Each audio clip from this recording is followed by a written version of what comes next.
اور پھر فرمایا کمال کی بات کہ جو شخص اس کو پڑھے گا اور اس میں جو مانگا گیا ہے وہ مانگے گا، اللہ کی طرف سے اس کو عطا کیا جائے گا۔ اللہ اکبر۔ جو شخص ان میں جو سوال کرے گا، یعنی ان آیات کو پڑھے گا اور اس میں جو سوال، دعائیں تو ہیں اس میں، اللہ تعالیٰ اس کو عطا کر دیں گے۔ مطلب میرے آپ کے مانگنے میں کمی کوتاہی ہو سکتی ہے، لیکن اللہ کے دینے میں کمی کوتاہی نہیں ہو سکتی۔ وہ اٹھ نہیں سکتی تھی، حتیٰ کہ ہم بہت پریشان ہو گئے، ہماری فیملی بالکل پریشان ہو گئی، تو میرے والد صاحب نے کیا کیا، ان پہ 13 دن کے لیے سورہ فاتحہ ختم کیا۔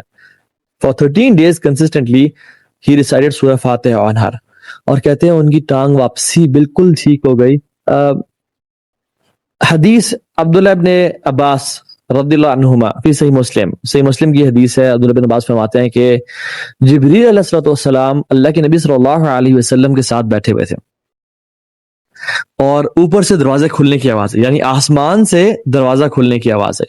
تو دونوں نے اوپر دیکھا تو جبریل فرماتے ہیں کہ یا رسول اللہ، آج اللہ سبحانہ وتعالیٰ نے یعنی میں پیرافریز کر رہا ہوں، اگر ایگزیکٹ ورڈز بتاؤں تو آج ایسا فرشتہ نازل ہوا ہے جو پہلے کبھی نازل نہیں ہوا، بلکہ آپ نے پہلے فرمایا کہ آج ایسا دروازہ کھولا ہے آسمان کا جو کبھی پہلے نہیں کھولا۔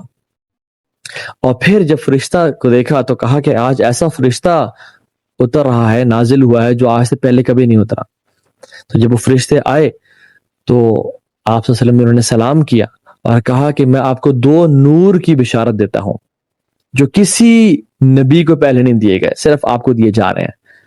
اور وہ 2 نور کیا تھے؟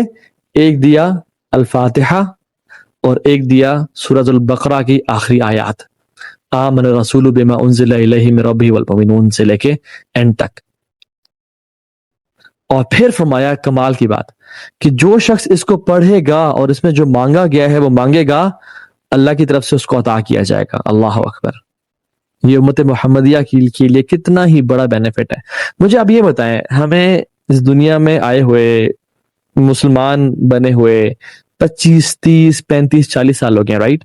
اور شاید ہم ہر نماز میں سورہ فاتحہ کو پڑھتے ہیں، ٹھیک ہے، شاید ہر دفعہ ہر روزانہ سونے سے پہلے سورہ بقرہ کی آیات پڑھتے ہیں، لیکن ہم نے کب یا تو ہمیں پتا کہ کتنوں کو ہے اس حدیث کا، حالانکہ بڑی فیمس حدیث ہے، اور ہمیں سے پتا کتنوں کو ہے کہ جب بھی میں مانگ رہا ہوں اللہ تعالیٰ سے یہ دعا، اہدنا الصراط المستقیم صراط الذین انعمت علیہم غیر المغضوب علیہم ولا الضالین، مجھے یہ عطا کیا جائے گا۔ کیوں؟ کیونکہ اس حدیث کے مطابق صحیح مسلم کی آتھینٹک حدیث ہے کہ اے نبی، میں آپ کے لیے 2 نور لے کے آیا ہوں، آپ کو دیے جا رہے ہیں، اس سے پہلے کسی اور نبی کو یہ نہیں دیے گئے۔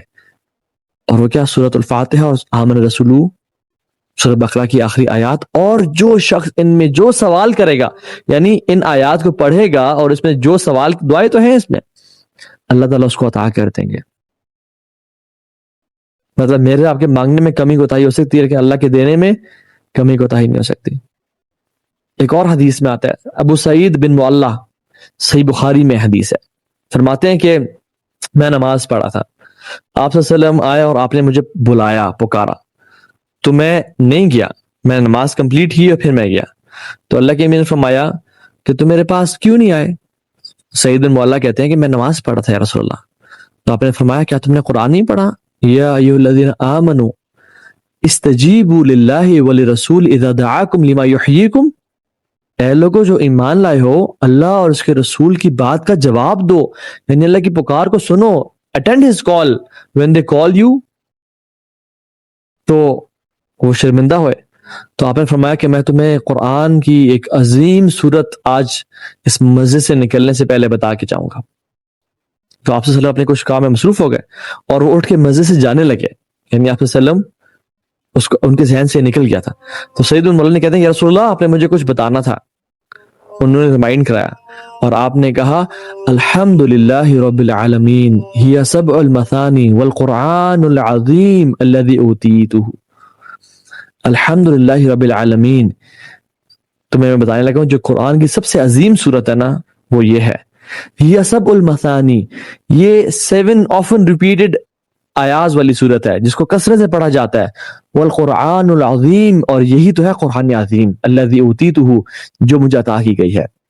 یعنی اللہ کے نبی صلی اللہ علیہ وسلم نے سورہ فاتحہ کو قرآن عظیم کہہ دیا، اور اسی کو کہا سب المثانی۔ یعنی جو قرآن میں بھی اللہ تعالیٰ فرماتے ہیں. اور یہ مکی صورت ہے. سورہ فاتحہ سے مکی صورت. کیوں؟ کیونکہ سورہ فاتحہ کا ذکر سب المثانی کا جس صورت میں آتا ہے وہ مکی صورت ہے. ٹھیک ہے. اور اس کو رقیہ بھی کہا گیا. کیوں کہا گیا؟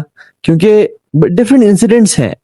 ابو سعید الخدری فرماتے ہیں کہ میں کچھ صحابہ کے ساتھ تھا اور ہم ایک قبیلے سے گزرے, رات ہو گئی, ہم نے ان سے مدد مانگی اور کہا کہ ہمیں ہوسٹ کرو, ہمیں کچھ کھانے پینے کو دو. they were rude people, they said چلے جاؤ یہاں سے, نکل جاؤ یہاں سے.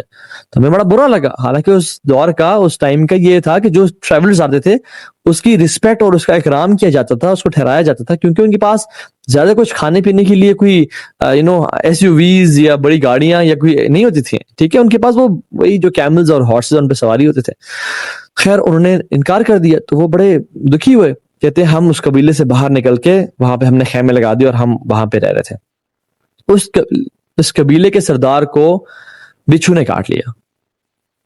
بچھو نے جب ڈنگ مار لیا تو پھر وہ لوگ حیران اور پریشان ہو کے, ایک روایت میں آتا ہے کہ وہاں کے لوگ اور کہا کہ ہمارے لوگ قبیلے سے گئے ہوئے ہیں باہر اور ہمارے سردار کو بچھو نے کاٹ لیا, تو ہماری مدد کریں, یعنی ہیلپ اس. آپ میں سے کوئی ہے جو علاج کرنے والا ہے, رقیہ کرنے والا ہے, دم کرنے والا ہے؟ تو ابو سعید الخدری کہتے ہیں کہ میں گیا.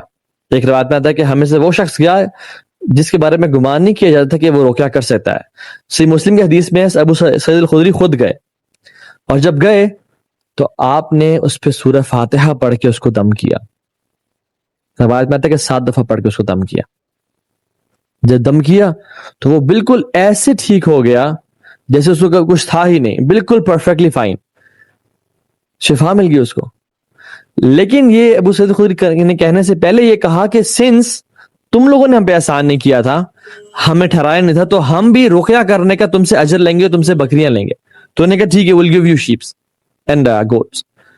تو جب انہوں نے رقیہ کیا بالکل ٹھیک ہو گیا, تو وہ کافی ساری ایک پورا بھیڑ بکریوں کا ریوڑا لے کے آ گئے. اب جب پہنچے صحابہ کے پاس تو خوش تھے, تو صحابہ نے کہا کہ ہم تب تک نہیں کھائیں گے جب تک اللہ کے نبی سے پرمیشن نہ لیں کہ کیا یہ رقیہ کر کے یہ اجر لینا ٹھیک ہے.